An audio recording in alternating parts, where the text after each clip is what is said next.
Hi everyone, I'm Frank Elso with Reliant Pest Management.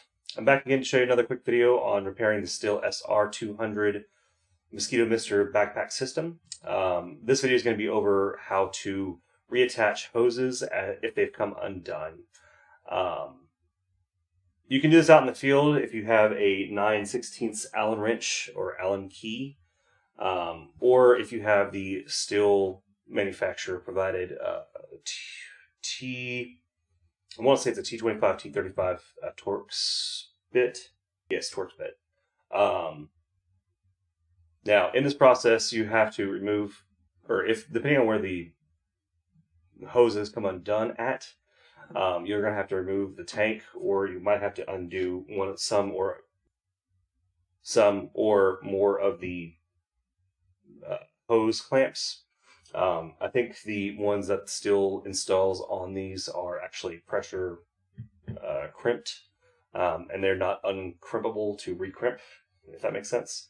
So your best bet is to use some hose clamps in this process. Now, that being said, most of the attachment points are ribbed, so once you reattach, it should be held in place. But if this continues to be a problem, then getting some hose clamp or some worm gear clamps and attaching them using that is going to save you a lot of hassle in the future. That way, if it comes undone, all you have to do is just retie them back up. All right, so in most cases, the issue typically starts underneath here, at least for us at Reliant. Out in the field, or those out there might have other issues. It should be a pretty simple process. But you take your mister,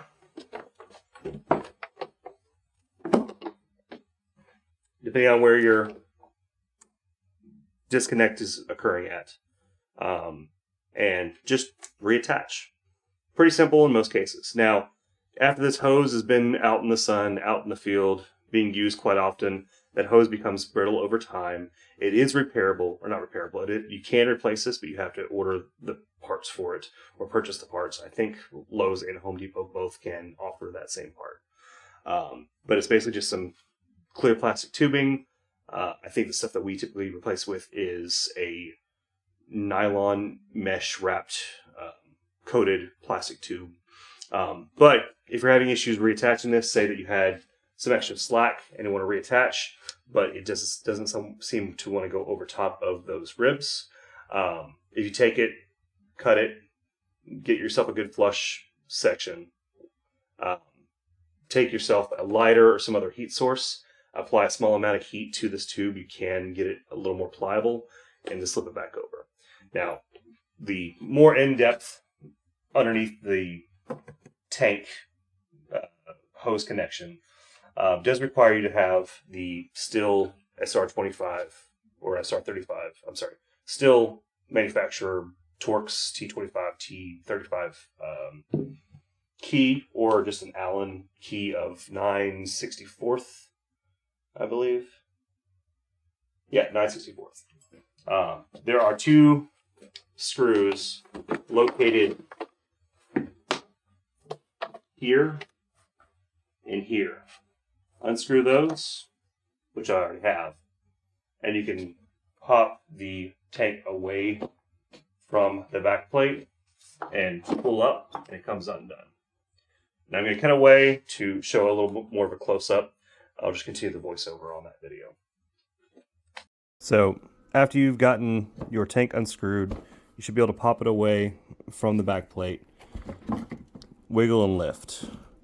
You'll see that I've actually had to do this repair previously. You can see the worm gear located right there. Now, it can be a little difficult. If you have slack on this, if you can undo the metal clip or the little plastic clip that usually sits right here, pull some slack forward, you can actually get this to tilt and come up to a degree that you can easily get to the bib and the hose and reattach it. Now, I'm going to go ahead and pull this apart and show you what I'm talking about. Usually what's going to happen, you have a pretty slick bib on the end here, and it's not got any ridges or anything, so it just will slide right off. Most cases it has this actual hose clamp on it, but sometimes it'll break off or it'll still be attached down here. Reattaching with that clamp on there might not be feasible, so you might have to remove it and install that hose clamp. But as you can see, over time, the hose becomes worn, or I guess I'm not sure what the terminology would be for it, but it becomes accustomed to being that size around that bib, and it'll just slide off, even with that pressure fit clamp on there. So take yourself a hose clamp, put it onto your hose, and slip it back over. Once you have it reattached, take your worm gear clamp or your hose clamp, slide it back over, and then if you have one of the hex key style screwdrivers, you can just slip over top of it. I don't have that on me, so I've got a Phillips head or a flathead screwdriver, so you take it and tighten it up. Then after you've gotten it tightened down, you want to tuck that extra strap portion back behind there, if you have any, depending on the size of hose clamp or worm gear you used. And then reassembly is pretty simple. You have to make sure you get the bottom of the plastic black piece into that little slot there on both sides. Right there as well. Otherwise, you're going to have a little bit of a hard time of it. Now, I suggest sliding in like so.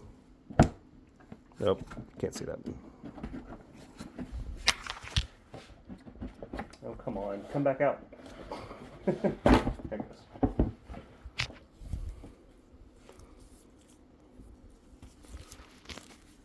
I suggest slotting it in, or pushing it back towards the back to a degree that you can slot it back in. And then make sure both sides are the same. Yep.